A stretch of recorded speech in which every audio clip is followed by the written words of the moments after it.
সাহাবায়ে কেরামদেরকে সাথে করে নিয়ে বীর বিক্রমে তাদের সঙ্গে যুদ্ধ করতেছে। যুদ্ধ করতে করতে এক পর্যায়ে দেখা যায় কাফের মুশরিকেরা মুসলমানদের সাথে যুদ্ধে আর না পেরে তারা পরাজয় বরণ করে তাদের ঢাল তরবারিগুলো, তাদের রণাঙ্গনে আসার যে আসবাবপত্রগুলো ছিল সবগুলো ফেলে দিয়ে মাঠের মধ্যে তারা পিছনের দিকে দৌড় দিলেন। আল্লাহর নবীর 650 জন সাহাবায়ে কেরাম মাঠের মধ্যে গনিমতের মালগুলো সংগ্রহ করতেছে। আল্লাহর নবী সাল্লাল্লাহু আলাইহি ওয়াসাল্লাম বলে, ও আমার উম্মতের দল, কাফের মুশরিকেরা রণাঙ্গনে যেই সম্পদগুলো ফেলে দিয়ে যায় এই সম্পদগুলো মুসলমানদের জন্য যায়, তার নাম হলো গনিমতের মাল। গনিমতের মাল যখন সংরক্ষণ করতেছে সাহাবায়ে কেরাম, আল্লাহর নবী সাল্লাল্লাহু আলাইহি ওয়াসাল্লাম, আল্লাহর নবীর সাহাবীরা যখন সংরক্ষণ করতেছে, ওই পাহাড়ের চিপায় উহুদ পাহাড়ের চূড়ার মধ্যে যে 50 জন সাহাবায়ে কেরাম দাঁড় করায় দিয়ে আসছিলেন, তাদের মধ্যে হতে এখন দুই গ্রুপ হয়ে গেছে। এক গ্রুপ বলতেছে, আর আমরা দাঁড়ায় থেকে কি লাভ হবে, যুদ্ধে আমরা জয় লাভ করেছি। সাহাবায়ে কেরাম গনিমতের মালগুলো সংরক্ষণ করতেছে, কাজে আমরা এখানে দাঁড়ায় থাকাটা বোকামি ছাড়া আর কিছু নয়। চলো চলো আমরাও গনিমতের মালগুলো সংরক্ষণ করি, আমরাও গনিমতের মালগুলো ঢুকাই। কিন্তু সাহাবীদের মধ্যে যিনি আমির ছিলেন তিনি বলেন, না, আমার নবী বলেছে যুদ্ধে জয়ী হই আবার পরাজয় হই না কেন আমরা স্থান থাকতে পারবো না, এখানে দাঁড় করায় দিয়ে গেছে। কিন্তু এখানের মধ্যে হতে 40 জন সাহাবায়ে কেরাম চলে আসলো, আর মাত্র 10 জন সাহাবায়ে কেরাম ওই গিরিপথের মধ্যে দাঁড়ায় ছিল। ওই বদরের যুদ্ধে আল্লাহর নবী বিশ্ব নবী রাহমাতুল লিল আলামিনের বিপক্ষে কাফের মুশরিকদের আমির ছিলেন হযরতে কাফির খালিদ বিন ওয়ালিদ। তখন সে মুসলমান হয় নাই। খালিদ বিন ওয়ালিদ যখন তাকায়া দেখলেন ওই গিরিপথের মধ্যে যেই 50 জন সাহাবায়ে কেরাম ছিলেন, সেখান থেকে 10 জন সাহাবায়ে কেরাম 40 জন সাহাবায়ে কেরাম সরে এসেছে। খালিদ বিন ওয়ালিদ বলে, এই হলো আমাদের সুবর্ণ সুযোগ। এখানে কিছু সংখ্যক সাহাবায়ে কেরামদেরকে দাঁড় করায় রাখছে, এখানে কিছু সংখ্যক সাহাবায়ে কেরামদেরকে কিছু সংখ্যক কাফেরদেরকে দাঁড় করাইয়া খালিদ বিন ওয়ালিদ মুনাফিকের সরদার, সে ওই দিকে পাহাড়ের পিছনের দিকে সমস্ত কাফের মুশরিকদেরকে নিয়ে এই চোরাই পথে যখন চলে আসলো, 10 জন সাহাবায়ে কেরাম তাদের সঙ্গে বীর বিক্রমে যুদ্ধ করতেছে। এমনভাবে যুদ্ধ করতেছে, যুদ্ধ করতে করতে এক পর্যায়ে দেখা যায় আল্লাহর নবীর 10 জন সাহাবী শাহাদত বরণ করে দুনিয়া থেকে চলে যায়। আল্লাহর নবী বিশ্ব নবী রাহমাতুল লিল আলামিন যুদ্ধের ময়দানে এখনো আছে। কাফের মুশরিকেরা সামনের দিকে নবীকে ঘেরাও করলো, পিছনের দিকে ঘেরাও করলো, মাঝখানে পড়ে গেল মুসলমানরা হয়ে গেল মাঝখানে। মুসলমানদের সংখ্যা মাত্র মুসলমানদের সংখ্যা 690 জন। এই 690 জন সাহাবায়ে কেরাম আর কাফেররা 3000-এর অধিক কাফেররা তারা দুই দিক থেকে নবীজিকে ঘেরাও করে ফেলেছে। সামনের দিকে ঘেরাও করলো, পিছনের দিকে ঘেরাও করলো। আল্লাহর নবী বিশ্ব নবী রাহমাতুল লিল আলামিনের সাহাবায়ে কেরাম বীর বিক্রমে যুদ্ধ করতেছে। পরিস্থিতিটা এমন হয়ে গেছে, এখন কে মুসলমান আর কে কাফের তাও চেনা যায় না। উট এবং ঘোড়ার ঘোড়া দিয়ে বালুর উপরে যখন আঘাত পড়ে, এখন আর বালুগুলো আকাশের উপরে উঠতেছে। আবু বকরকে দেখা যায় না, ওমরকেও দেখা যায় না, খাব্বাব রাদিয়াল্লাহু তাআলা আনহুকে দেখা যায় না, কোনো সাহাবায়ে কেরামদেরকে দেখা যায় না। কাফের আর মুসলমানদের মধ্যে এমন বীর বিক্রমে যুদ্ধ হইতে লা ইলাহা ইল্লাল্লাহু মুহাম্মাদুর রাসূলুল্লাহ সাল্লাল্লাহু আলাইহি ওয়াসাল্লাম সিদ্দিকে আকবর রাদিয়াল্লাহু তাআলা আনহুকে সাথে করে নিয়ে নবীজি আস্তে আস্তে করে মদিনার মধ্যে যাইতেছে। আল্লাহর নবী বিশ্ব নবী রাহমাতুল লিল আলামিন রেখে বলি, আবু বকর জীবনের প্রথমে তো দূর হেঁটে হেঁটে আসলাম রে আবু বকর, আর আমার পায়েগুলো ব্যথা হয়ে গেছে, আর সামনে যাইতে পারি না। আবু বকর দেখো না সামনে কোনো গুহা আছে কিনা। আবু বকর রাদিয়াল্লাহু তাআলা আনহু তাকায় দেখে একটা গুহা আছে। আবু বকর বলে, ইয়া রাসূলুল্লাহ, ইয়া হাবিবাল্লাহ, প্লিজ আপনি একটু দাঁড়ান, উপরে আপনি একটু দাঁড়ান, আমি একটু উপরের ভিতরটা পরিবেষ্টন করে আসি, কোনো নিরাপদ জায়গা আছে কিনা, কোনো বিষধর সাপ আছে কিনা। আল্লাহর নবী বিশ্ব নবীকে দাঁড় করাইয়া আবু বকর কূপের ভিতরে গুহার ভিতরে ঢুকলেন। গুহার ভিতরে ঢুকে দেখে অনেকগুলো গর্ত দেখা যায়। আবু বকর এই গর্তগুলো নিজের রুমালগুলো ছিঁড়ে ছিঁড়ে, চাদরগুলো ছিঁড়ে ছিঁড়ে সব গর্তের মুখগুলো বন্ধ করে দিলেন। সিদ্দিক আকবর রাদিয়াল্লাহু তাআলা আনহু সব গর্তগুলো বন্ধ করে দিয়ে নবীকে বলে, ইয়া রাসূলুল্লাহ, ইয়া হাবিবাল্লাহ, ওগো আল্লাহর নবী, এবার আপনি গুহার ভিতরে আসেন, এবার নিরাপদ হয়ে গেছে। সিদ্দিক আকবর যখন বলার পরে নবীজি গুহার ভিতরে গেলেন। গুহার ভিতরে যাওয়ার পর নবী আমার ডেকে রেখে বলে, ও বকর, আমার মাথায় বড় প্রচন্ড ব্যথা হয়ে গেছে রে আবু বকর। ও বকর, তোমার পায়ের রানটা একটু দাও, তোমার পায়ের রানের মধ্যে আমি বিশ্বনবী মাথাটা লাগায় একটু ঘুমায় আরাম করি, বিশ্রাম করি। নবীজি যখন সিদ্দিক আকবরের মাথার উপরে, সিদ্দিক আকবরের রানের উপরে মাথা দিয়ে শুইলেন, নবীজি আমার জর জর করে ঝরনার মতো দুই গালে দুই চোখের কিনারা দিয়ে নবীজির চেহারা দিয়ে পানিগুলো টপকায়া টপকায়া পড়তেছে। আল্লাহ নবী সাল্লাল্লাহু আলাইহি ওয়াসাল্লামের চেহারা মুবারকের ভিতর থেকে চোখ দিয়ে যখন পানিগুলো পড়তেছে, আবু বকর বলে, ইয়া রাসূলুল্লাহ, ইয়া হাবিবাল্লাহ, আপনি কেন কান্না করতেছেন? আবু বকর রে, আমি কি অন্যায় করেছিলাম, কি অপরাধ করেছিলাম? মক্কার মধ্যে মক্কার মানুষগুলো আমাকে থাকতে দিল না। আমার জন্মভূমি, আমার মায়ের দেশ, আমার বাবার দেশ, আমার আত্মীয় স্বজন, আমার কাবাঘর সকলকে ফেলে দিই আমি চলে আসতে হয়েছে। আবু বকর, কি অন্যায় আর কি অপরাধ আমার ছিল? নবী যখন কাঁদতেছিলেন, ঠিক ওই সময় আল্লাহ রাব্বুল আলামিন নবীজির কাছে জিবরাইল আলাইহিস সালাতু ওয়াস সালামকে প্রেরণ করে, জিবরাইল আলাইহিস সালাতু ওয়াস সালামকে প্রেরণ করায়া আল্লাহ রাব্বুল আলামিন মূসা আলাইহিস সালাতু ওয়াস সালামের ঘটনা বর্ণনা করে দেয়। ওগো নবী, আপনি তো জানেন না মূসা নবী মাত্র শিশু ছিল। এই শিশু মূসা নবীকে কাফেররা মায়ের কোলে থাকতে দেয় নাই, বের করে দিল। আপনি তো এখন পর্যাপ্ত পরিমাণ বয়স আপনারও হয়ে গেছে, প্রায় আপনার বয়স হয়ে গেছে 53 বছর বয়স আপনারও হয়ে গেছে, আপনি তো বড়। মূসা নবী শিশু বাচ্চা অবস্থায় তাকে ঘর ছাড়তে হয়েছে, মায়ের কোল ছাড়তে হয়েছে। এইভাবে সকল পয়গম্বরদের আস্তে আস্তে করে নবীজির ঘটনা বর্ণনা করে করে শোনায়। এমনি আবু বকর রাদিয়াল্লাহু তাআলা আনহু তাকে দেখে এই গুহার ভিতরে একটা গর্ত মাঝে দেখা যায়। গুহার মুখটাকে বন্ধ করার জন্য কোনো কাপড় নাই, কোনো নেকড়া নাই, কোনো কিছু নাই। এমনি সিদ্দিক আকবর নিজের পায়ের আঙ্গুল দিয়ে ওই গর্তের মুখটাকে ডেকে দিলেন। সিদ্দিক আকবর রাদিয়াল্লাহু তাআলা আনহু তাকে দেখে যেই মাত্র ঘরের এই দরজাটা বন্ধ করলো, গর্তের মুখটা যখন বন্ধ করলো, বন্ধ করার পরে তাকায় দেখে কি যেন আবু বকরের পায়ের মধ্যে আস্তে আস্তে করে ঠোকা দেয়। আবু বকর পা নড়ায় না, আস্তে করে যখন ঠোকা দিলেন, আবু বকর পাটা আরো শক্ত করে এই মুখটার মধ্যে আরো চেপে ধরলেন। আস্তে আস্তে করে জোরে জোরে আঘাত করতেছেন, কিন্তু আবু বকর পা সরায় না। কিছুক্ষণ পরে আবু বকর রাদিয়াল্লাহু তাআলা আনহুর পায়ের মধ্যে ওই বিষধর সাপটা সবল মারলেন, ধ্বংস করলেন। ধ্বংস করার সাথে সাথে সিদ্দিক আকবরের সমস্ত শরীর মলিন হয়ে গেল, নীল বর্ণ হয়ে গেল। আবু বকর রাদিয়াল্লাহু তাআলা আনহুর চেহারা থেকে পানিগুলো ঝরঝর করে পড়তেছে, পানিগুলো আটকানোর চেষ্টা করতেছে, কিন্তু পানি তো আর আটকাই না। একটা চোখের পানির ফোঁটা নিজের অজান্তে বিশ্ব নবীর চেহারা মুবারকের উপরে পড়ে যায়। কারণ হলো আবু বকর তখনও অবল চিত্তে চাতক পাখির মতো বিশ্ব নবীর চেহারা মুবারকের উপরে তাকায় আছে। কারণটা কি জানেননি? এখানে একটা মজার কারণ আছে।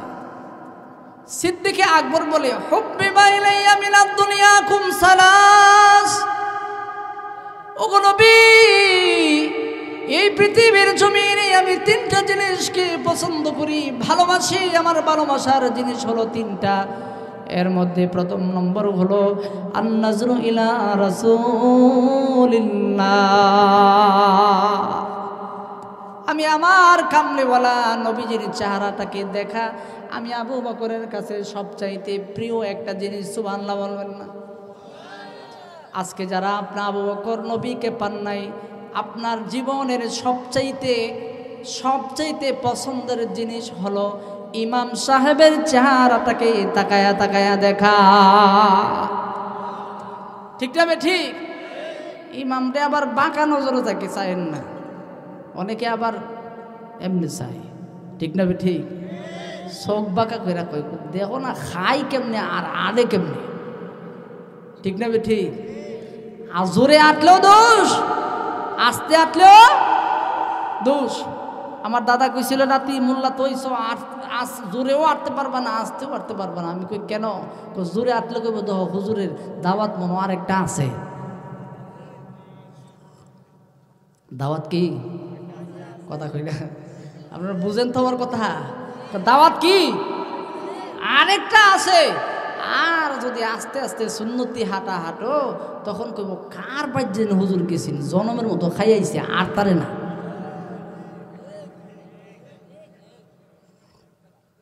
তাইলে আস্তে আটলেও দোষ, জোরে আটলেও দোষ। যাইব কই? তখন আমি কইছি যে তো বিমানদা গেলে কে বলা, কেউ দেখতো না।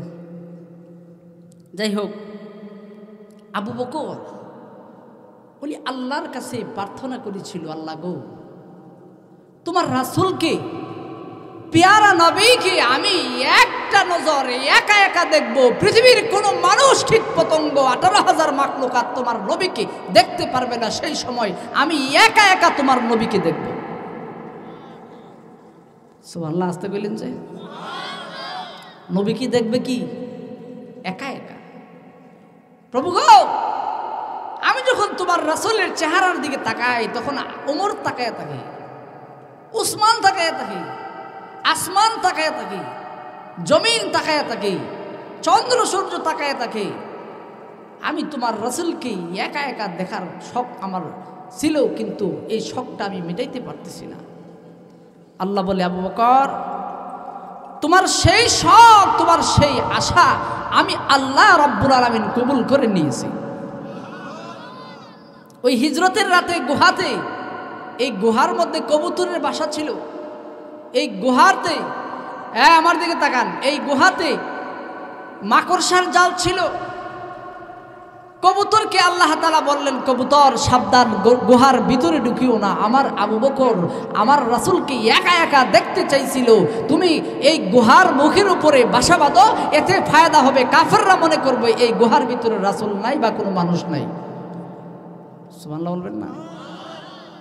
বাকর সাকে দিলেন না, সাপকে পর্যন্ত গর্তের ভিতরে কিছুক্ষণের জন্য আটকায় রাখছে। সেই সময় আবু বকরের চেহারাটা ছিল সরাসরি নবীজির দিকে এইভাবে তাকায় রয়েছে, নবীজির দিকে এরকমভাবে তাকায় আছে। এই জন্য আবু বকরের চোখের সর্বপ্রথম ফুটা রাসূলের চেহারা মোবারকের উপরে গিয়ে পড়ছে। আল্লাহর নবী বিশ্ব নবী রাহমাতুল লিল আলামিন ডেকে ডেকে বলে,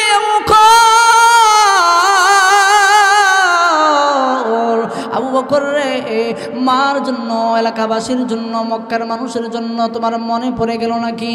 আবু বকর, এলাকার মানুষের কথা তোমার মনে পড়ে গেল, তোমার ছেলের কথা মনে পড়ে গেল, তোমার মেয়ের কথা মনে পড়ে গেল না, তোমার আত্মীয় স্বজনের কথা মনে পড়ে গেল না? ও নবী, আবু বকর, ধন সম্পদ ছেড়ে চলে এসেছো, এই জন্য তুমি কাঁদতেছো, মনে পড়ে গেল না?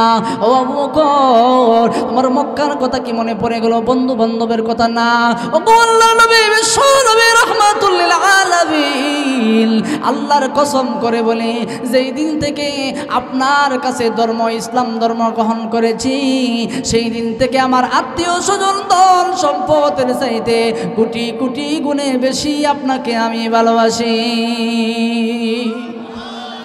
আল্লাহর নবী বিশ্ব নবী রাহমাতুল লিল আলামিন বলেন, আবু বকর তাহলে কেন কাঁদো? কান্নার কারণটা কি, কেন কাঁদতেছো? আবু বকর বলে, ইয়া রাসূলুল্লাহ ইয়া হাবিবাল্লাহ, ওগো আল্লাহর নবী, ওই যে গর্তের মধ্যে আমি পাটা রেখেছিলাম আমার পায়ের মধ্যে বিষধর সাপ দংশন করেছে, এই জন্য নবী আমার সমস্ত শরীরের মধ্যে বিশেষ তৈলাভ হয়ে গেছে। আল্লাহর নবী লাভ দিয়ে দাঁড়ায় বসে বললেন, বসে বলতেছেন, আবু বকর পাটা সরাও। আবু বকর বলেন, না পা আমি সরাইতে পারবো না। আবু বকর চিন্তা করিও না, পৃথিবীর কোনো বিষধর সাপ আমি রাসূলকে ধ্বংস করতে পারবে না। তামাম পৃথিবী সকল বিষধর সাপ সকল প্রাণীর জন্য আমি রাসূলের পবিত্র শরীরটাকে হারাম করে দিয়েছে। আবু বকর সিদ্দিক রাদিয়াল্লাহু তাআলা পা সরাইলে গর্তের ভিতর থেকে একটা সাপ বের হয়ে আসলে সমস্ত শরীরের ব্যথা ভালো হয়ে যাবে। আল্লাহর নবী সাল্লাল্লাহু আলাইহি ওয়াসাল্লামের সাহাবী আবু বকর নিজের জীবনকেও আল্লাহর নামে বিক্রি করে দিলেন, নিজের যৌবনকেও আল্লাহর নামে বিক্রি করে দিলেন, নিজের সম্পদকেও আল্লাহর নামে বিক্রি করে দিলেন। আল্লাহর নবীর সাহাবীরা এমন করে দৃষ্টান্ত স্থাপন করলেন, নবীর সাহাবীদের মতো যদি আমরা আমাদের জীবন ধন সম্পদ সব কিছু বিক্রি করতে পারি তাহলে আমরা সিদ্দিকিনদের সাথে জান্নাতে যেতে পারবো। সামনে পারবো না? অসুবিধা হইতেছে আপনাদের? খিচুড়ির কথা মনে হয়েছে গা? বুঝলে দেন গা? খিচুড়ি নাই, ওই এই মাহফিলে কোনো খিচুড়ির ব্যবস্থাই নাই। মাশাআল্লাহ, আলহামদুলিল্লাহ। সাহাবায়ে কেরামের এত দৃষ্টান্ত ছিল। আল্লাহর নবী সাল্লাল্লাহু আলাইহি ওয়াসাল্লাম মদিনায় যাওয়ার পরে দ্বিতীয় হিজরিতে মক্কা থেকে প্রায় 3000 কাফের তারা অতর্কিতভাবে রাসূলের উপর হামলা করার জন্য তারা যাইতেছেন। নবী যখন খবর পাইলেন 1000 সাহাবীদেরকে সাথে করে উহুদের প্রান্তরে রওনা হয়। 1000-এর মধ্য হতে প্রায় 300 মুনাফিক বলতেছে, ইয়া রাসূলুল্লাহ, মক্কা এই উহুদের ময়দানে তাদের সাথে যুদ্ধ করতে যায় না, মনে হয় আমাদের দিলটা সাক্ষী দেয়, মনে হয় এতে আপনাদের ফায়দা হবে না, আপনারা বরঞ্চ বিপদের মধ্যে পড়বেন। এই কথা বইলা নবীজির মনটাকে ভাঙা দেয় যেন যুদ্ধ করতে না যায়। নাউজুবিল্লাহ কইতেন না? মুনাফিকদের কাজই হলো এরকম। এরকম মুনাফিক আছে না নাই? উলামায়ে কেরাম যখন ইসলামের জন্য, ঈমানের জন্য, নবীর জন্য, রাসূলের জন্য, খতমে নবুয়ত জিন্দা করার জন্য মাঠে ময়দানে উলামায়ে কেরাম যখন ডাক দেয় তখন কতিপয় মুনাফিক মার্কা মুসলমান বলে, থাক যাওয়ার দরকার নাই, মায়ের খাবো। কথা বলেন ঠিক না বেটি? যা মায়ের খাওয়ার হুজুর রাখাইবো আর আমরা করবো এতই, ঠিক না বেটি? এরকম মুনাফিক তখনও ছিল, এখনো আছে না নাই? মাত্র 700 সাহাবায়ে কেরামদেরকে নিয়ে নবীজি রওনা হবেন উহুদের প্রান্তরে। সকল সাহাবায়ে কেরামকে সারিবদ্ধভাবে যুদ্ধের জন্য প্রস্তুতি নিতেছেন। এমনি তাকায়া দেখি একজন মহিলা একটা কোলে বাচ্চা করে নিয়ে কাতারের মধ্যে দাঁড়ায় গেছে। সুবহানাল্লাহ কইতেন না? নবীজির সাহাবীরা বলতেছে, এই মহিলা, যুদ্ধে কোনো মহিলাও নেওয়া হবে না, বাচ্চাও নেওয়া হবে না, ওঠ। মহিলা যায় না। হট্টগোল শুনে নবীজি বলে, এখানে কি হয়েছে? হুজুর দেখেন না এক মহিলা আসছে, কাতারের মধ্যে দাঁড়াইছে। নবীজি বলে, মাগো, যুদ্ধের ময়দানে তো আপনাকে নেওয়া হবে না, কারণ মহিলা নেওয়া নিষেধ, বাচ্চা নেওয়াও কি নিষেধ। আপনি কোলে করে বাচ্চা আনছেন। আল্লাহর নবী বিশ্ব নবী রাহমাতুল লিল আলামিন লিখে বলে, মা, যুদ্ধের ময়দানের সারিতে আপনি কেন এসে দাঁড়াইলেন? আপনাকেও নেওয়া হবে না। আপনার কোলে যে একটা বাচ্চা আছে ওই বাচ্চাকেও নেওয়া হবে না। মাগো আপনি কোন উদ্দেশ্যে এখানে আসলেন? সাহাবায়ে কেরাম হট্টগোল করতেছে। ওই মহিলাটি ডেকে ডেকে বলে, ইয়া রাসূলুল্লাহ, ইয়া হাবিবাল্লাহ, ওগো আল্লাহর নবী, আমি জানি যুদ্ধের ময়দানে আপনি মহিলাদেরকেও নেবেন না, বাচ্চাদেরকেও নেবেন না, কিন্তু আপনি যুদ্ধের ময়দানের আগে এলান করেছিলেন আপনি, ও মুসলমানেরা কে কোথায় আছো? নবীর সাহাবীরা রে, তোমাদের যাদের ঘরে যা কিছু আছে সব নিয়ে যুদ্ধের ময়দানে ঝাঁপায়া পড়ো। ওগো নবী, আমার ঘরের মধ্যে উপযুক্ত একটা ছেলে নাই, বদরের যুদ্ধে গিয়ে সে শাহাদাত বরণ করেছে, আমার স্বামীও যুদ্ধের ময়দানে গিয়ে শাহাদাত বরণ করেছে। ওগো নবী, আমার ঘরের ভিতরে কোনো ছেলে নাই, এই জন্য আমি আমার কচি বাচ্চা, কোলের বাচ্চাটাকে নিয়ে আসলাম। আল্লাহর নবী সাল্লাল্লাহু আলাইহি ওয়াসাল্লাম ডেকে ডেকে বলে, মা,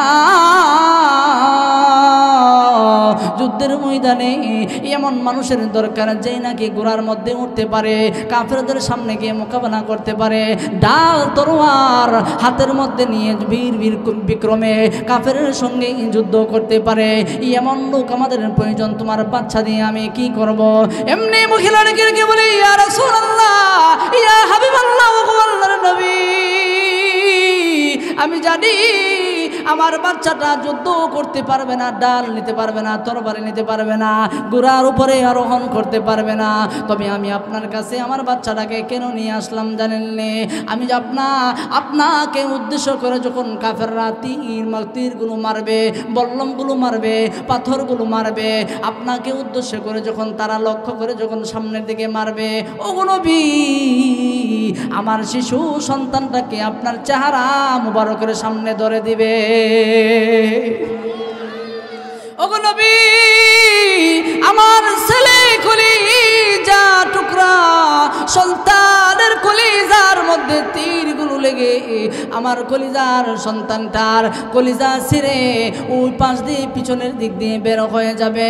আমি আল্লাহর কাছে শহীদের মা হিসাবে খুশি হব। শুধু তা নয়, আমি আল্লাহর কাছে গিয়ে বলবো, হে প্রভু, আমার সন্তানের বিনিময়ে আমি বিশ্ব নবীর কলিজাকে হেফাজত করেছি। আল্লাহর নবী বিশ্ব নবী রাহমাতুল লিল আলামিন এমনি তাকায়া দেখে আরেকজন মহিলা নবীজির দরবারে আসলেন। এক মাথাটা নেড়া করে, চুলগুলো নেড়া করে নবীজির কাছে এসে বলেন, ইয়া রাসূলুল্লাহ, ইয়া হাবিবাল্লাহ, ওগো আল্লাহর নবী, ওগো বিশ্ব নবী রাহমাতুল লিল আলামিন, আমার মাথার চুলগুলো, কেশগুলো আপনার কাছে নিয়ে আসলাম। আল্লাহর নবী বলে, মা, রণাঙ্গনে জোয়ারা হইলাম, ঢাল তরবারির প্রয়োজন, ঘোড়ার প্রয়োজন, উটের প্রয়োজন, খাবারের প্রয়োজন, আপনি এর বিনিময়ে কেন চুলগুলো আনলেন? নবীজি দেখে তখন মহিলাটি ডেকে ডেকে বলে, ইয়া রাসূলুল্লাহ, ইয়া হাবিবাল্লাহ, আপনি না বলেছেন গো ইসলামের জন্য সব কিছু বিক্রি করে দেওয়ার জন্য, যার ঘরে যা কিছু আছে। ওগো নবী, আমার ঘরে এক মুষ্টি গম নাই, আমার ঘরে এক মুষ্টি জব নাই, আটা নাই, ঘরের মধ্যে কোনো রশিও নাই, দড়িও নাই, কোনো কিছু নাই। এই জন্য আমি আমার মাথাটা নেড়া করে চুলগুলো আপনার কাছে দিয়ে আসলাম। ওগো নবী, যুদ্ধের ময়দানে যদি কোনো কাফের আপনাদের হাতে বন্দী হয়ে যায়, আমার মাথার চুলগুলি দিয়ে ওই কাফেরকে আপনি গাছের মধ্যে বেঁধে রাখবেন। এই ছিল জীবনকে বিক্রি করে দেওয়া, সব কিছুকে উজাড় করে দেওয়া। কার নামে? বাবার নামে। আর একটু আস্তে কয়েন, আপনাদের অসুবিধা হইতেছে? অসুবিধা হইলে আমার সুবিধা, আমি চাইতাছি যে আপনাদের অসুবিধা হোক, কারণ আমি তো আবার, বুঝেন নাই কথাটা, নদী নালা পার হয়ে যাওয়ান লাগবো। ভাইরা আমার, নবীজি রওনা হলেন যুদ্ধের ময়দানে। দেখেন, আল্লাহর নবীর সামান্য একটু হুকুম অমান্য করার কারণে মুসলমানদের উপর কত বিপদ আসে। আজকে যে মুসলমানের উপর বিপদ আসতেছে, আজকে যে মুসলমানদের উপরে কাফেররা চড়াও হইতেছেন, মারতেছেন, এর সর্বোচ্চ কারণ হলো মুসলমানরা আমলদারি না। কথা বলেন ঠিক না বেঠে? আল্লাহর নবী বিশ্ব নবী রাহমাতুল লিল আলামিন উহুদের ময়দানে গেলেন। ওর উহুদের ময়দানে গিয়ে আল্লাহর নবী সাল্লাল্লাহু আলাইহি ওয়াসাল্লাম দেখতে পাইলেন উহুদ পাহাড় এবং রূপা পাহাড়। উহুদ পাহাড়ের চূড়ায় আর রূপা পাহাড়ের চূড়ান্ত উপরে একটা গিরিপথ আছে। ওই গিরিপথের মাঝখানে আল্লাহর নবী সাল্লাল্লাহু আলাইহি ওয়াসাল্লাম 50 জন সাহাবায়ে কেরামদেরকে দাঁড় করায় দিয়ে আসলেন আর তাদেরকে বললেন, ও আমার প্রিয় সাহাবীরা রে, এই গিরিপথের মধ্যে তোমরা দাঁড়ায়া থাকবা, যুদ্ধে জয়ী হই আর যুদ্ধে পরাজয় হই না কেন তোমরা এখানেই দাঁড়ায়া থাকবা, এখান থেকে কিন্তু সাবধান সামনের দিকে যাইতে পারবা না। যুদ্ধে যদি জয় হয়ে যায় এরপরে ওই গিরিপথ তোমরা ছাড়তে পারবে না, তোমরা এই গিরি সংকট পথ তোমরা ছাড়তে পারবে না, পথ ধরে রাখবা। আল্লাহর নবী সাল্লাল্লাহু আলাইহি ওয়াসাল্লাম এই কথা বলার পরে নবী আমার 50 জন সাহাবায়ে কেরামদেরকে এইখানে দাঁড় করায় দিয়ে আসলেন। নবীজি দাঁড় করে দেওয়ার পর আল্লাহর নবী সাল্লাল্লাহু আলাইহি ওয়াসাল্লাম যখন 50 জন সাহাবায়ে কেরামদেরকে দাঁড় করায় দিয়ে আসলেন যুদ্ধের ময়দানে, আল্লাহর নবী বিশ্ব নবী রাহমাতুল লিল আলামিন মাত্র 650 জন সাহাবায়ে কেরামদেরকে সাথে করে নিয়ে বীর বিক্রমে তাদের সঙ্গে যুদ্ধ করতেছে।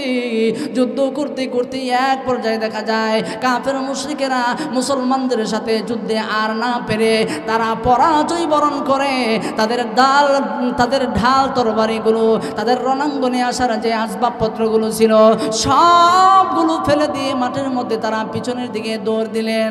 আল্লাহর নবীর 650 জন সাহাবায়ে কেরাম মাঠের মধ্যে গনিমতের মালগুলো সংগ্রহ করতেছে। আল্লাহর নবী সাল্লাল্লাহু আলাইহি ওয়াসাল্লাম বলে, ও আমার উম্মতের দল, কাফের মুশরিকেরা রণাঙ্গনে যেই সম্পদগুলো ফেলে দিয়ে যায় এই সম্পদগুলো মুসলমানদের জন্য যায়, তার নাম হলো গনিমতের মাল।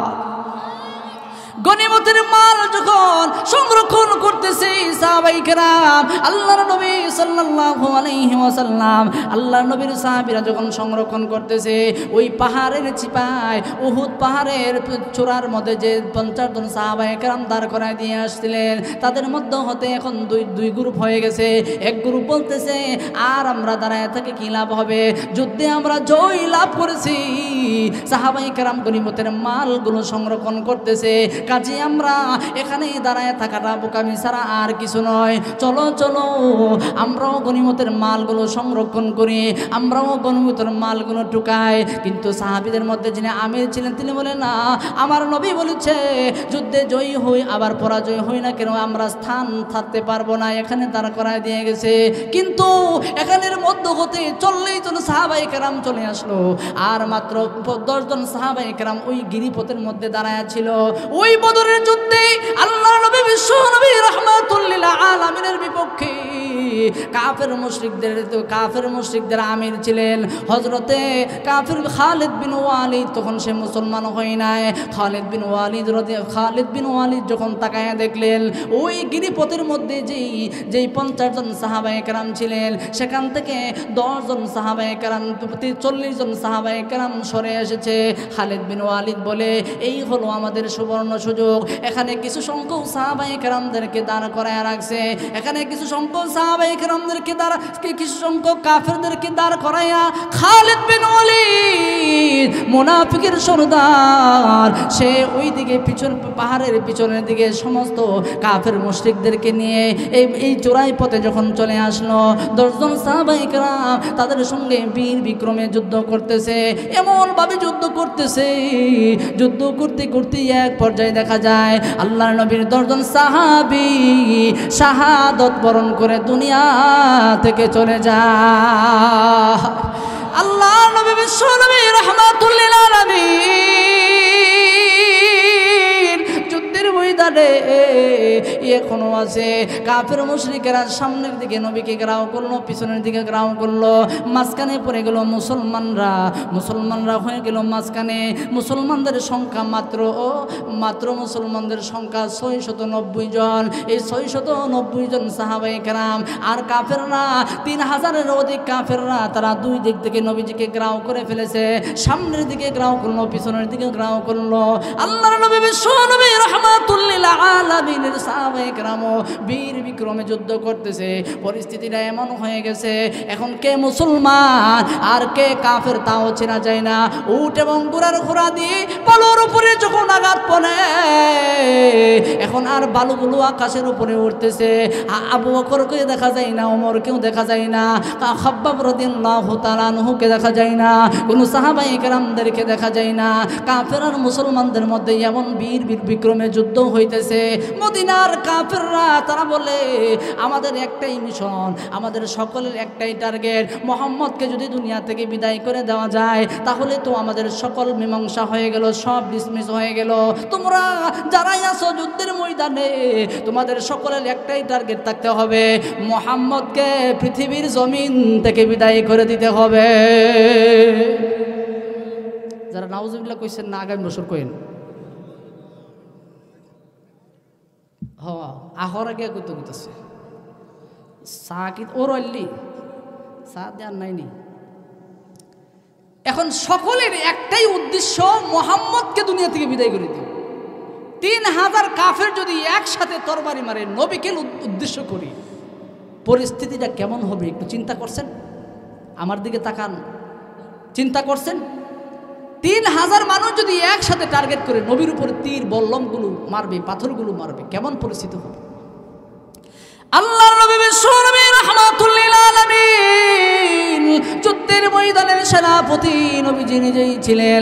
সকল কাফের মুশরিকদের যখন একটাই উদ্দেশ্য ছিল, সকলে মুহাম্মদের উপরে তরবারি নিক্ষেপ করতেছে, মুহাম্মদের উপরে তীরগুলো নিক্ষেপ করতেছে, আমার নবীর উপর পাথরগুলো নিক্ষেপ যখন করতেছে, এমনি সাহাবায়ে কেরামের মধ্যে হতে 10 জন সাহাবায়ে কেরাম তারা আলাদা হয়ে গেলেন। তারা বলতেছে, পরিস্থিতি যখন ভয়াবহ হয়ে গেল, তখন আমরা নবীজিকে পাহারা দেওয়া আমাদের দরকার আছে।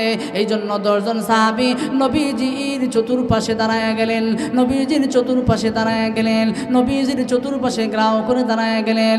10 জন সাহাবায়ে কেরামের মধ্যে হতে হযরত তালহা রাদিয়াল্লাহু তাআলা আনহু ছিলেন আমির। তালহা রাদিয়াল্লাহু তাআলা আনহুর উপরে তীর পাটকেলগুলো, তীর ধনুকগুলো, পাথরগুলো তালহার উপরে পড়তেছে।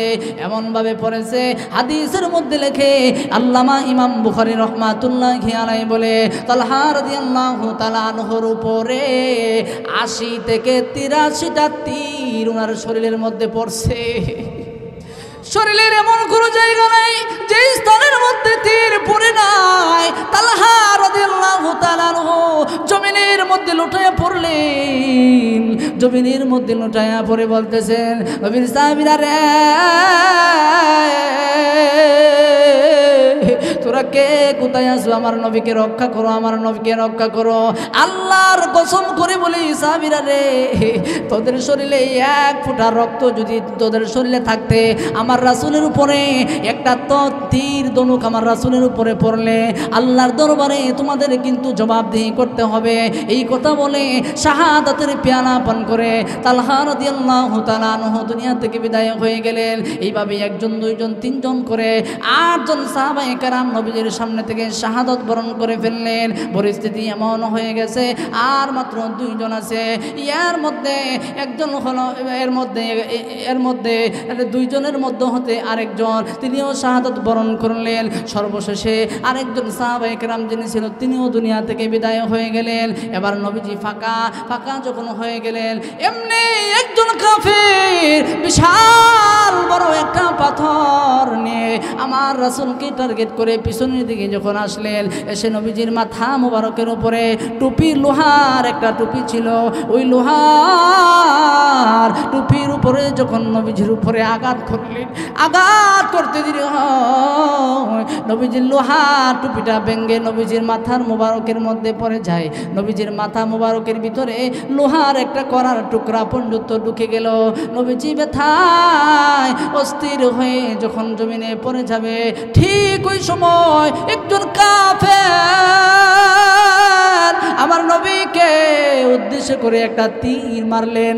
ওই তীরটা যখন নবীজির মুখের দ্বন্দ্ব মুবারকের উপরে পড়লেন, সাথে সাথে নবীজির 2-4টা দাঁত শাহাদত বরণ করে জমিনের মধ্যে পড়ে যায়। আল্লাহর নবী সাল্লাল্লাহু আলাইহি ওয়াসাল্লাম বেহুশ অবস্থায় জমিনের মধ্যে পড়ে যায়। বেহুশ হয়ে যেন পড়ে গেলেন, নবীজিকে স্বয়ং আল্লাহ তাআলা হেফাজত করে একটা গর্তের মধ্যে নবীজি পড়ে গেলেন। কাফের মুশরিকরা আর দেখতে পাইলেন না। ঠিক ওই সময় শয়তান উহুদের প্রান্তরে এই কথাগুলো ছড়ায়া দিল, ইন্না মুহাম্মাদ কদ মাত।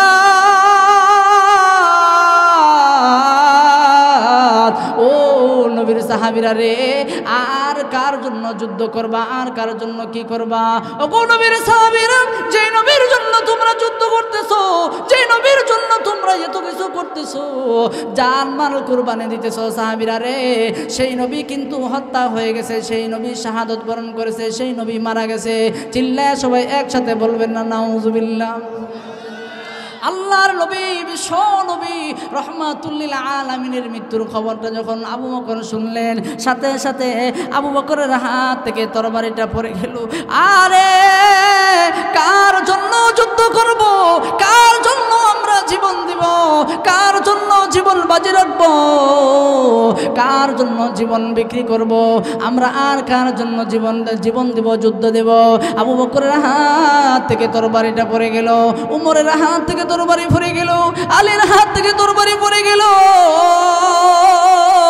উসমানের হাত থেকে তরবারি পড়ে গেল।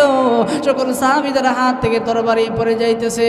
আলী রাদিয়াল্লাহু তাআলা আনহু বলেন, ঠিক ওই সময় আমি উহুদের প্রান্তরে দক্ষিণ দিকে দৌড় দিলাম, দিয়ে দেখলাম আমার রাসূলের লাশ মুবারকটা কোথায় আছে, সেখানেও পাইলাম না। উত্তর দিকে দৌড় দিলাম, সেখানেও পাইলাম না। পশ্চিম দিকে দৌড় দিলাম, সেখানেও পাইলাম না। পূর্ব দিকে দৌড় দিলাম, সেখানেও আমার রাসূলের লাশ মুবারককে পাই নাই। এমনি সব আলী রাদিয়াল্লাহু তাআলা আনহু আসমানের দিকে তাকায়া বলে, প্রভু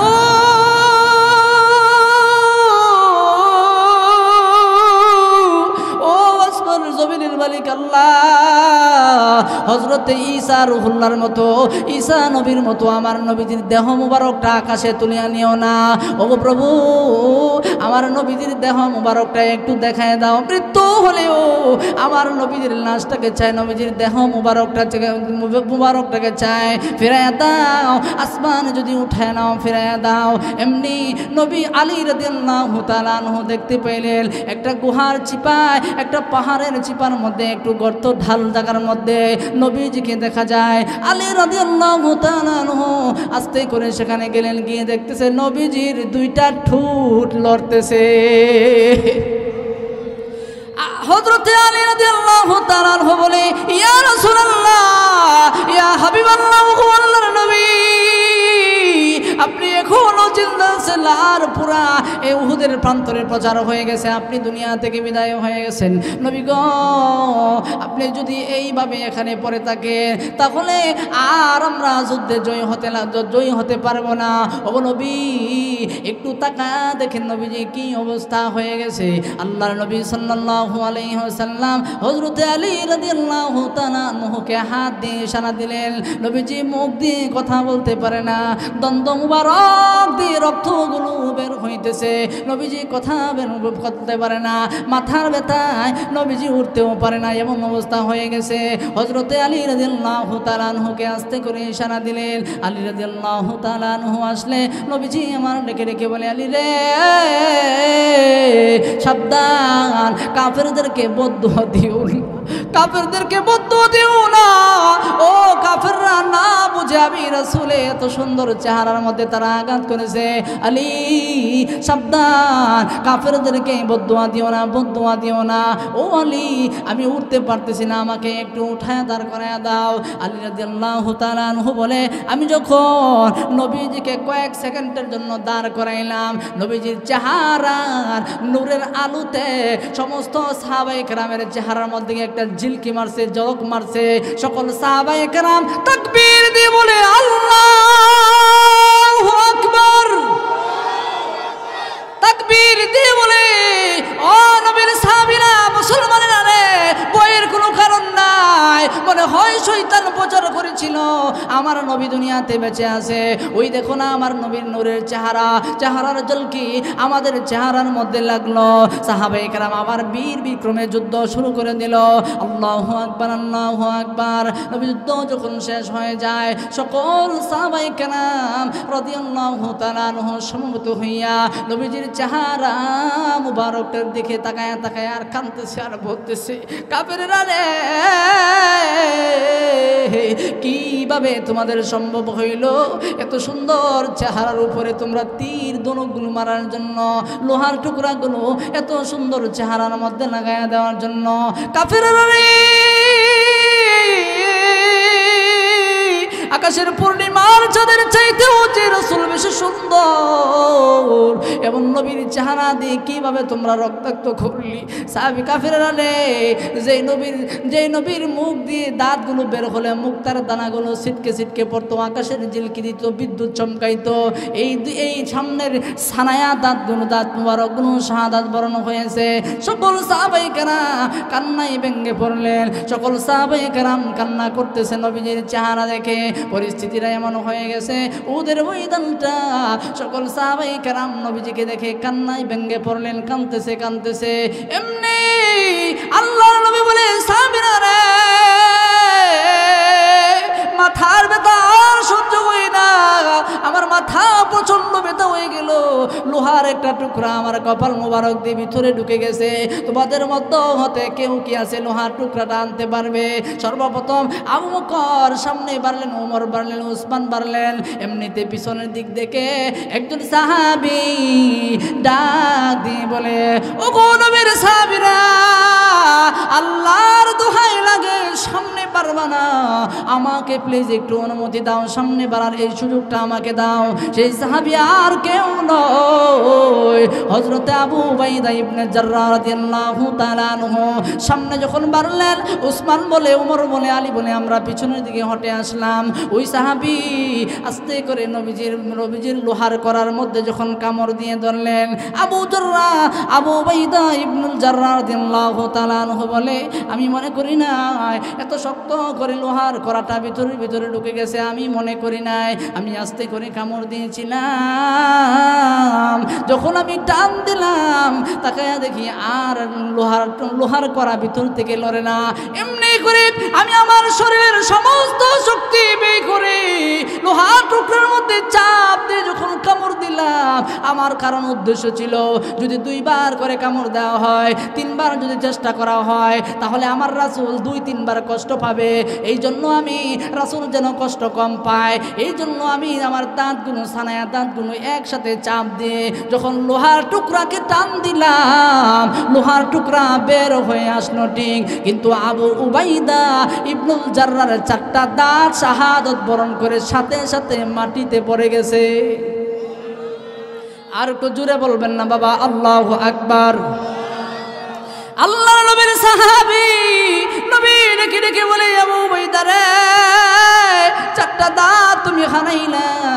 নবীজিকে ডেকে ডেকে বলে, ইয়া রাসূলুল্লাহ, ইয়া হাবিবাল্লাহ, আল্লাহ যদি আমার কোনো আমল যদি কবুল না করে, নবী গো, আমি আল্লাহর দরবারে ময়দানে হাসরে আমি আল্লাহকে গিয়ে বলবো, ও গো আল্লাহ, আমি আমার জীবনের সর্বশ্রেষ্ঠ আমল হলো রাসূলের লোহা টুকরাগুলো বের করতে আমি আমার 4টা দাঁত হারাইলাম, এর বিনিময়ে আল্লাহ তাআলা আমাকে জান্নাত দান করবে।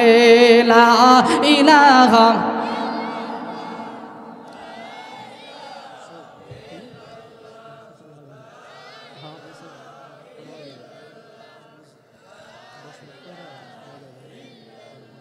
ঠিক আছে।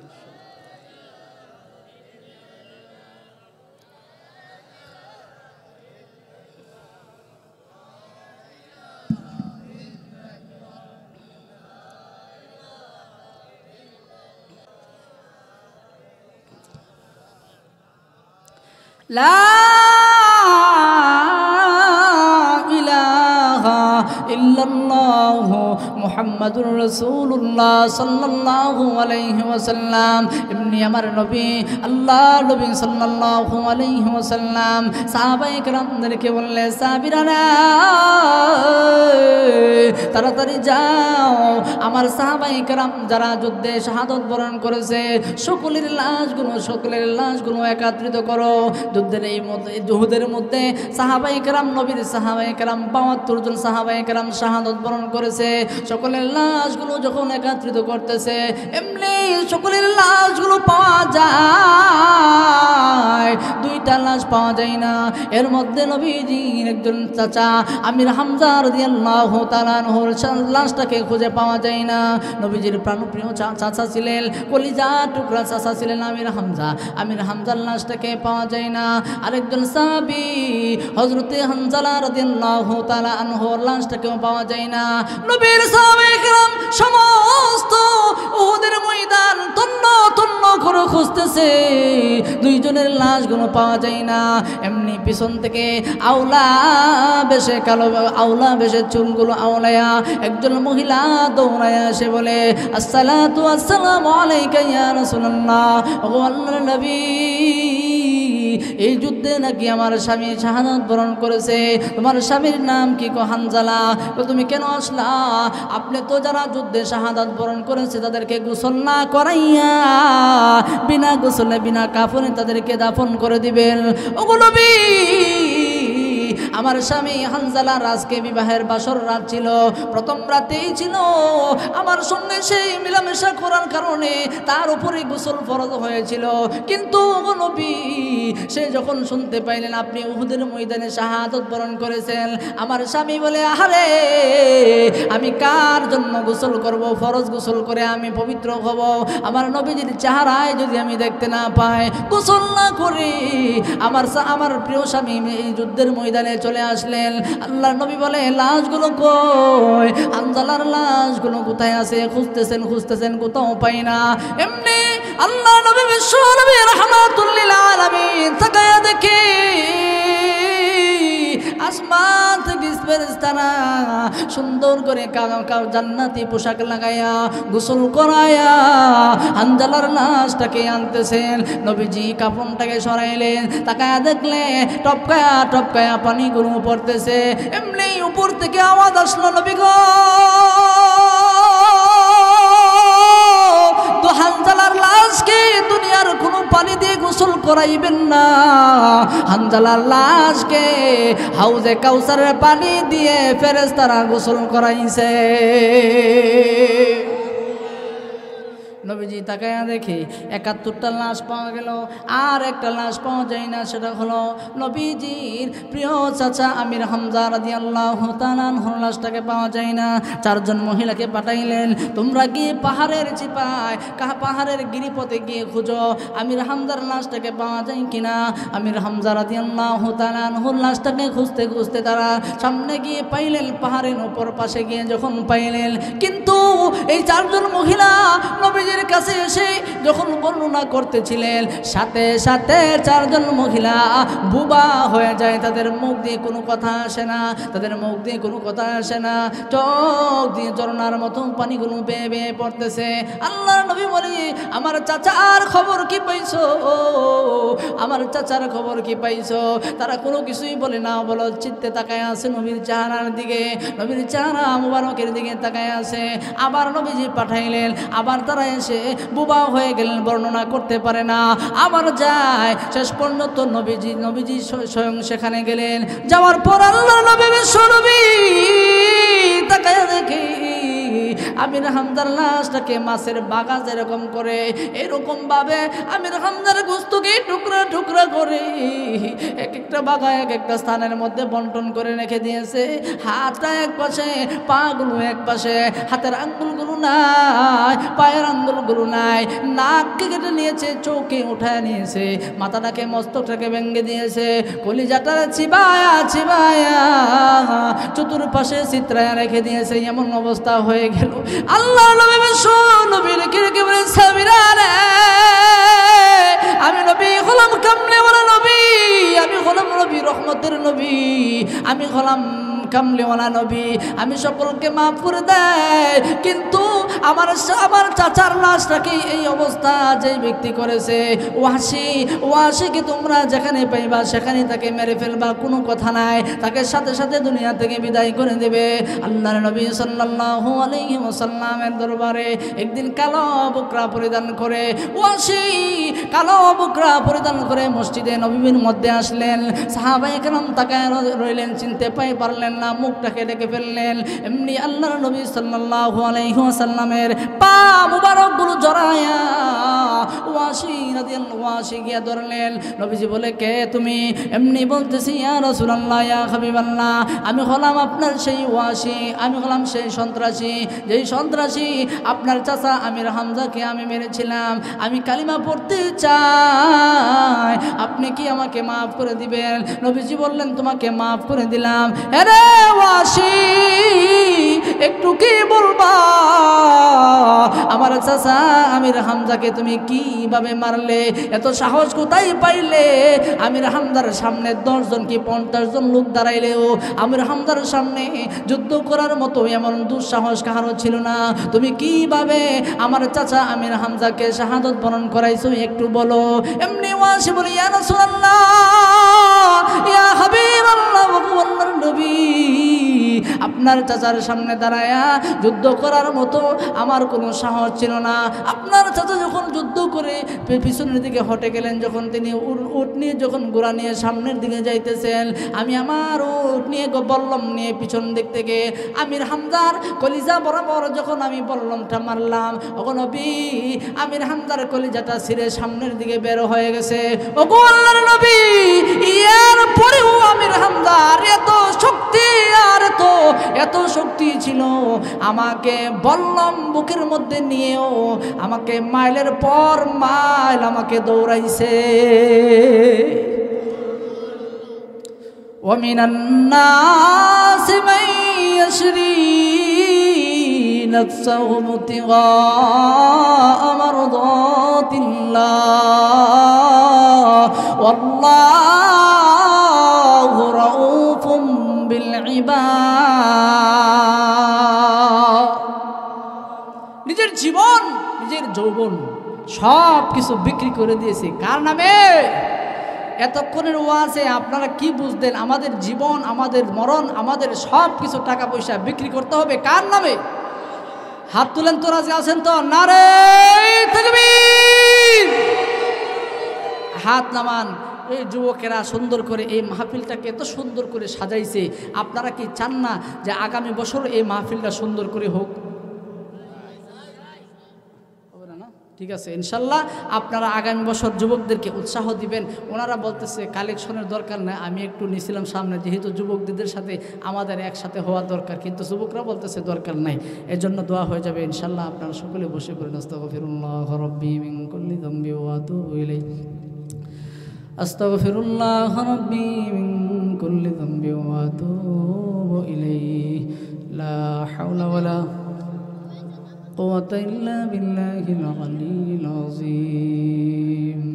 ইমাম সাহেবের দোয়াটা করেন। হ্যাঁ, বুজুর্গ মানুষ দোয়াটা করেন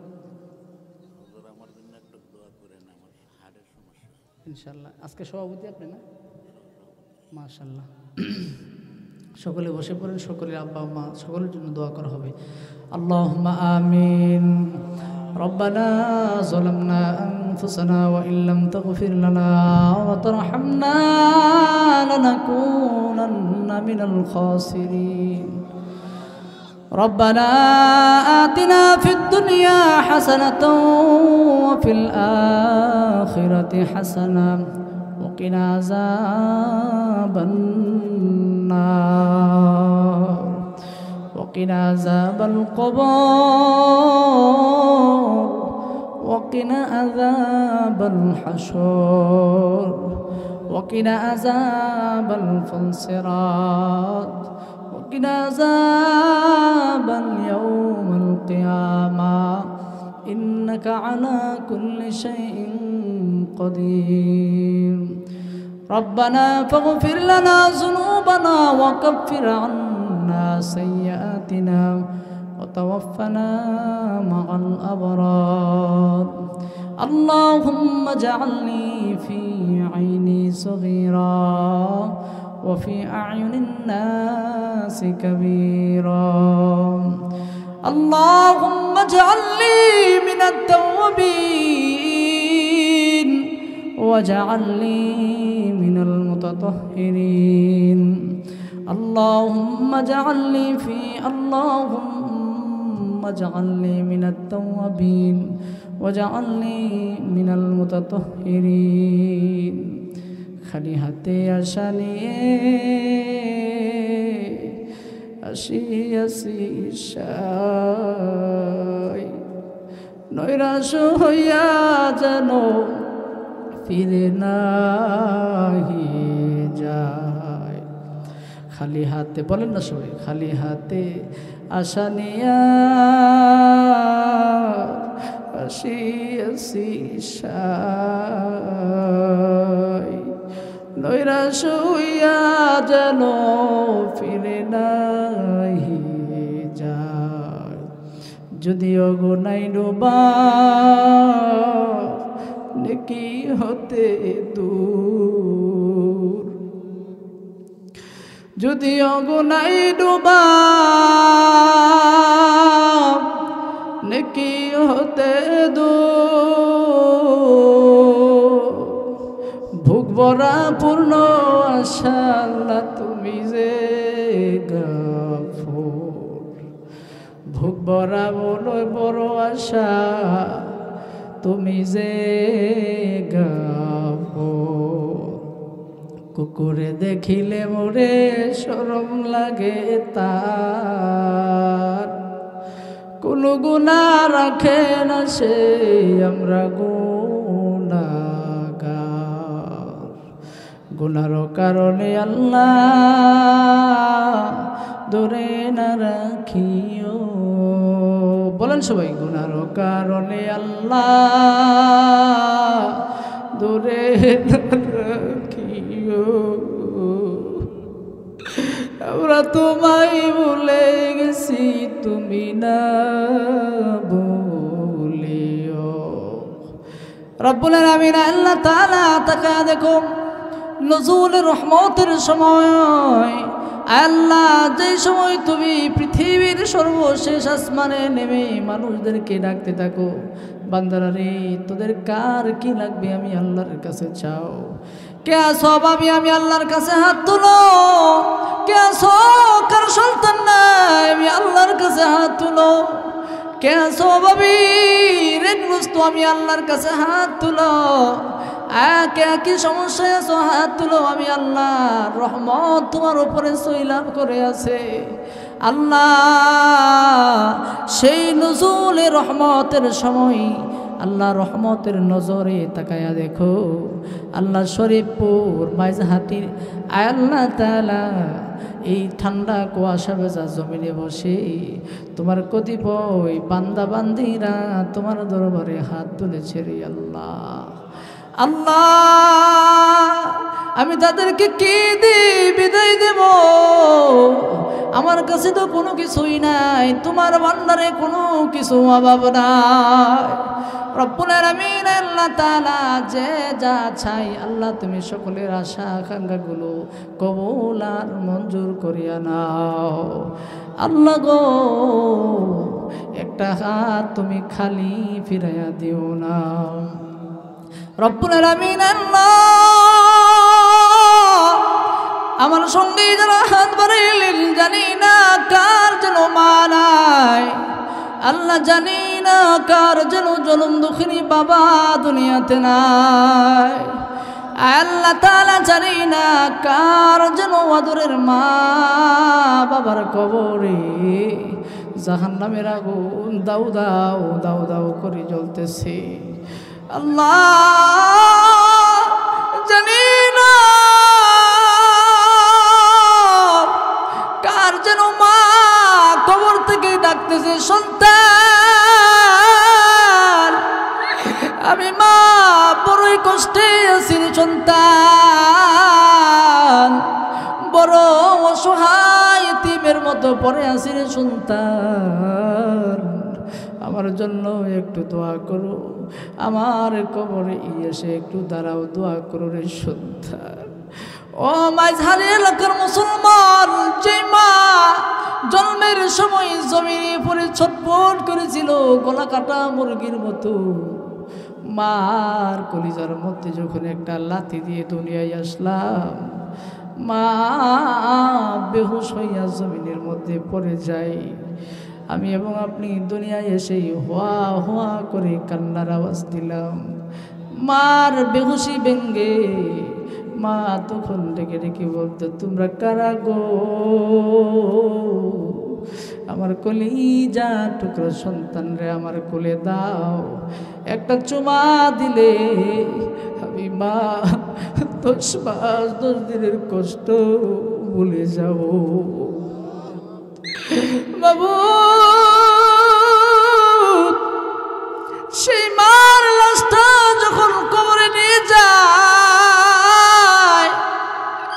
পাগলের মতো দৌড়াইছি আর বলছি, মা কই যাও, কই যাও, কই যাও। পাগলের মতো দৌড়াইয়া দৌড়াইয়া পিছনে গেছি, পাশানি আমাদের ডাকে সারা না দিয়ে তোমার ডাকে সারা দিয়ে অন্ধকার কবরে শুয়ে আছি। রব্বুল আলামিন যেই বাবা আমাদেরকে আজকে প্রতিষ্ঠিত করে মেম্বার বানাইয়া, চেয়ারম্যান বানাইয়া, জমির মালিক বানাইয়া, দোকানের মালিক বানাইয়া, আলেম বানাইয়া, মুফতি বানাইয়া, মুহাদ্দিস বানাইয়া, ঘরের মালিক বানাইয়া, ওই বাবা আজকে কোথায় লুকায়া গেছে রে মাওলা রব্বুল আলামিন। ঈদের সময় বাবা সকলের জন্য জামা কাপড় আনতো, মা রেখে রেখে বলতো, কি গো তোমার জন্য নতুন কোনো জামা আনো নাই, কোনো জুতাও আনো নাই। বাবা তখন ডেকে ডেকে বলতো, পরিবারের সকলের জন্য জামা কাপড় কিনে আমার পকেটে আর একটা টাকাও নাই, আমার নতুন জামা লাগবে না, আমার নতুন পোশাক লাগবে না, আমার সন্তান যদি দেখি আনন্দ করে আমি বাবার কলিজাটা ভরে যাবে। আল্লাহ গো,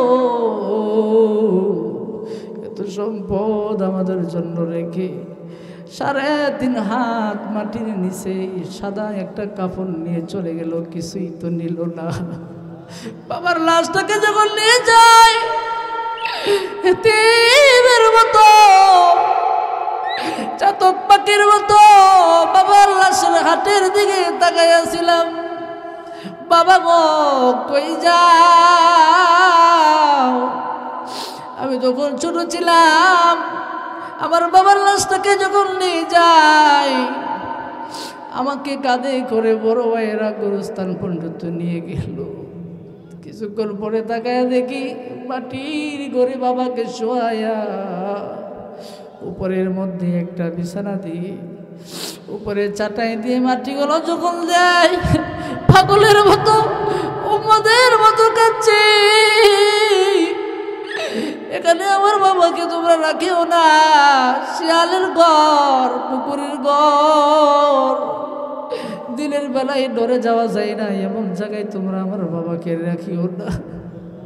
কেউ আমার কথা শুনে নাই, কেউ আমাদের কথা শুনবেও না।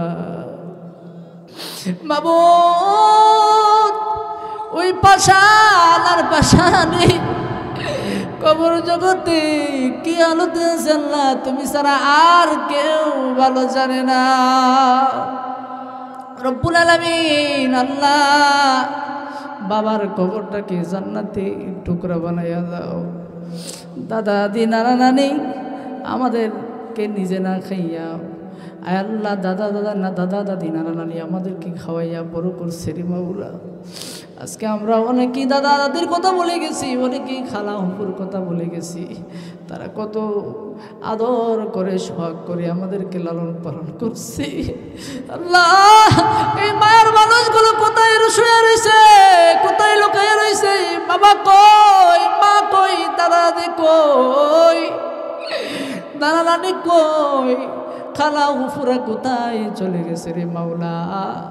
এই মাহফিলের পূর্ণ অংশ, সওয়াবের অংশটুকু আমাদের আত্মীয় স্বজন সকলের কবরে পৌঁছে দাও। আল্লাহ এই মাঝহারি এলাকার যত গুরুস্থানে যত মুর্দগানরা শুয়ে আছে, আল্লাহ সকল মুর্দগানের কবরে আজকে মাহফিলের সওয়াবটুকু তুমি পৌঁছায়া দাও রব্বুল আলামিন। এই মাঝহাটি শরীফপুর মাঝহাটি এলাকার ছোট্ট ছোট্ট যুবকেরা আয় আল্লাহ কত পরিশ্রম করে, সাধনা করে, মেহনত করে আজকের এই মাহফিলটাকে, কোরআনের মজমাটাকে সাজাইল। আল্লাহ এই সমস্ত যুবকদের মেহনতগুলোকে আপনি কবুল আর মঞ্জুর করিয়া নেন।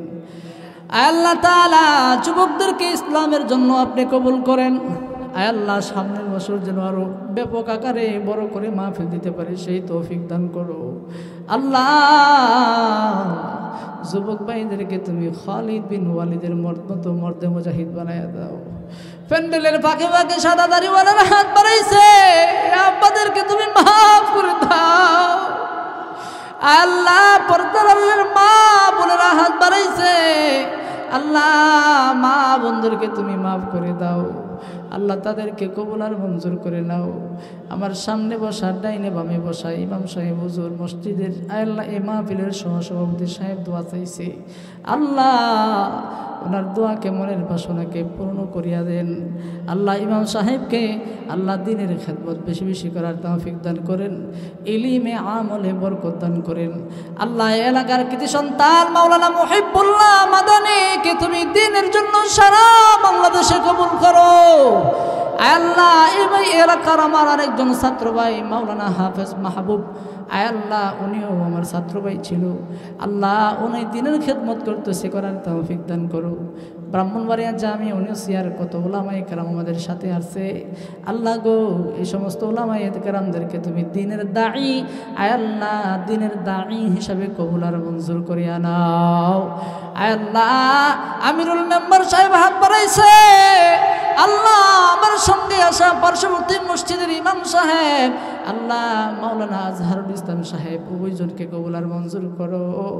আল্লাহ মেম্বার সাহেবের উপর আল্লাহ বিভিন্ন মিথ্যা আল্লাহ মামলায় জড়িত আছে রে মাওলা, আল্লাহ সকল প্রকার মিথ্যা মামলা থেকে হেফাজত করে আল্লাহ আপনি ওনাকে স্বস্তিকর জীবন যাপন দান করেন রব্বুল আলামিন। আল্লাহ আমাদের মধ্যে অনেক মানুষ মিথ্যা মামলায় জড়িত, অনেক মানুষ প্রতিবেশী আল্লাহ রসাতলে পড়ে আছে, আল্লাহ অনেক মানুষ হিংসুকের হিংসায় পড়ে আছে, আল্লাহ অনেক মানুষ জাদুটুনা বানের মধ্যে কষ্ট করতেছে, আল্লাহ সকলকে তুমি সবভাবে হেফাজত করো।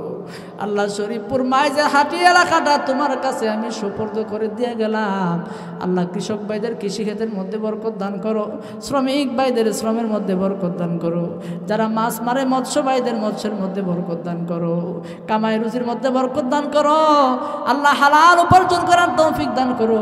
আল্লাহ কিস্তি থেকে লোন আনা, আয় আল্লাহ মানুষের কাছ থেকে আল্লাহ সুদের টাকা আনা, আয় আল্লাহ এই সমস্ত হারাম কাজ থেকে বেঁচে থাকার তৌফিক দান করো। সুবহানা রাব্বিকা রাব্বিল ইজ্জাতি আম্মা ইয়াসিফুন ওয়া সালামুন আলাল মুরসালিন। আল্লাহ গো মাগরিবের পর থেকে নিয়ে পর্যন্ত যা কিছু হয়েছে আল্লাহ এগুলোর বলবে আদবকে মাফ করে ইহার পূর্ণ সওয়াবটুকু লক্ষ কোটি গুণে বাড়ায়া আমার আপনার সকলের কামলিওয়ালা নবীর রওজা মুবারকে পৌঁছায়া দাও রব্বুল আলামিন। আয় আল্লাহ আমাদের প্রত্যেকের আত্মীয় স্বজনের কবরে হার সওয়াবটুকু পৌঁছায়া দাও। সুবহানা রাব্বিকা রাব্বিল ইজ্জাতি আম্মা ইয়াসিফুন ওয়া সালামুন আলাল মুরসালিন।